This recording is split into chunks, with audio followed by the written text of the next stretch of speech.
وہ لوگ جو نمازیں تو بہت پڑھتے ہیں، تسبیحات تو بہت کرتے ہیں، روزے رکھتے ہیں، صدقہ و خیرات کرتے ہیں، لیکن اپنی زبان سے دوسروں کو تکلیف پہنچاتے ہوئے ایک لمحہ بھر نہیں سوچتے، کسی کا دل توڑتے ہوئے ایک لمحہ نہیں سوچتے، ان کے لیے فرمان مصطفیٰ سن لیجئے۔ ایک صحابی حضور کی بارگاہ میں حاضر ہوتے ہیں، عرض کرتے ہیں یا رسول اللہ صلی اللہ علیہ وسلم، میرے ماں باپ قربان، حضور فلانی عورت ہے، وہ عبادات تو بہت کرتی ہے، تہجد گزار ہے، صدقہ و خیرات بھی کرتی ہے،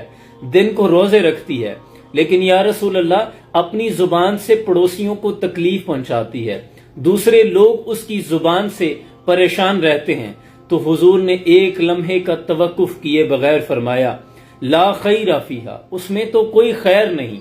ہی من اہل النار، وہ تو جہنمیوں میں سے ہے، وہ تو جہنمی ہے۔ حضور نے اس کی عبادات کو نہیں دیکھا، نوافل کو نہیں دیکھا، تسبیحات کو نہیں دیکھا، صدقہ و خیرات نہیں دیکھے، حضور نے فرمایا وہ تو جہنمی ہے۔ صحابی پھر عرض کرتے ہیں یا رسول اللہ اس کے برعکس فلانی عورت ہے، عبادات تو بہت کم کرتی ہے، کبھی کبھار صدقہ و خیرات کرتی ہے، کبھی کبھار روزہ رکھتی ہے، لیکن یا رسول اللہ اس کی زبان سے اس کے پڑوسی خوش ہیں، اس کے اہل محلہ خوش ہیں، عزیز و اقربا خوش ہیں۔ تو حضور نے ایک لمحے کا توقف کیے بغیر فرمایا حیا من اہل الجنتی، وہ تو جنتیوں میں سے ہے۔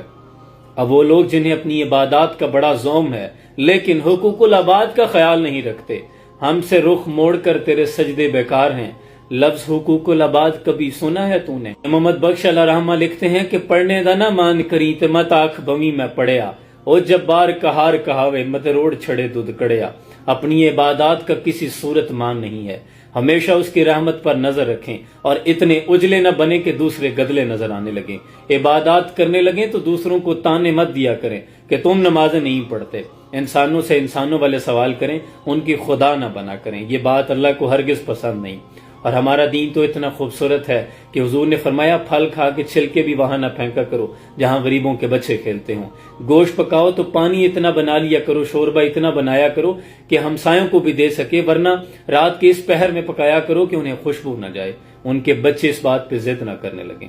حقوق العباد کا زیادہ خیال رکھا کریں۔ سلام پہنچے۔